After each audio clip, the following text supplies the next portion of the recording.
তো hello' guys নমস্কাৰ। মই অন্য এটা ভিডিঅ' লৈ আপোনালোকৰ কাৰণে আগবঢ়ালোঁ। ভিডিঅ'টো কৰাৰ বিশেষ মন নাছিল, কিন্তু তথাপিও কিছুমান কথা শ্বেয়াৰ কৰিব মন যায়।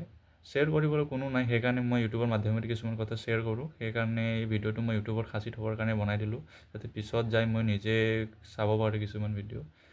চ' মানে কেতিয়াবা মানুহ এনেকুৱা সময়ত থাকে ন, মানে তেতিয়া হাৰিবৰ কাৰণে একো নাথাকে।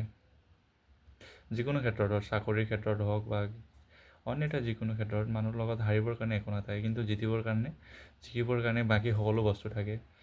মই এনেকুৱা এটা ছিটুৱেশ্যনত আছিলোঁ যে হাৰিবৰ কাৰণে মোৰ লগত একো নাই এতিয়া। মানে কেতিয়াবা এনেকুৱা হয় ন, মানুহে কিছুমান বস্তুক লৈ বহুত বেছি আশা ৰাখে যে সেই বস্তুটো মানে পাবই।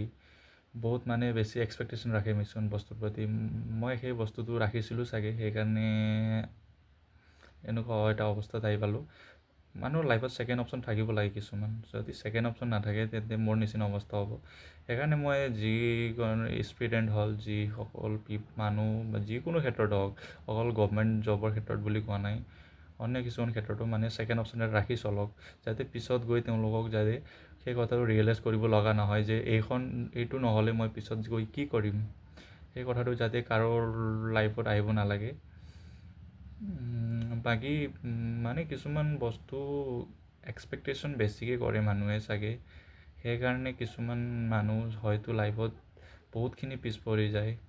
সকলো বস্তুৰ ক্ষেত্ৰত মানুহে বেছি এক্সপেক্টেশ্যন ৰাখিব লাগে, কিন্তু ইমানো বেছি নহয় যে সেই বস্তুটো নহ'লে মানুহে চলিবৰ কাৰণে নোৱাৰে বা জীয়াই থাকিব নিবিচাৰে। সৰু এটা আপোনাক উদাহৰণ দিওঁ। মই যিটো টি চাৰ্ট পিন্ধি আছোঁ, এই টি চাৰ্টটো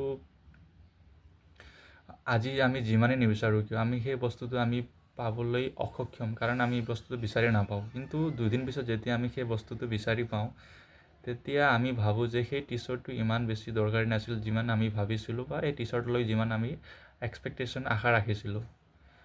তেনে ক্ষেত্ৰত সকলো ক্ষেত্ৰতে এনেকুৱাই হয় যে মানুহে গভৰ্ণমেণ্ট জবৰ ক্ষেত্ৰত হ'ল বা অন্যথা যিকোনো ক্ষেত্ৰতে মানুহে বেছি এক্সপেক্টেশ্যন ৰাখিব নালাগে।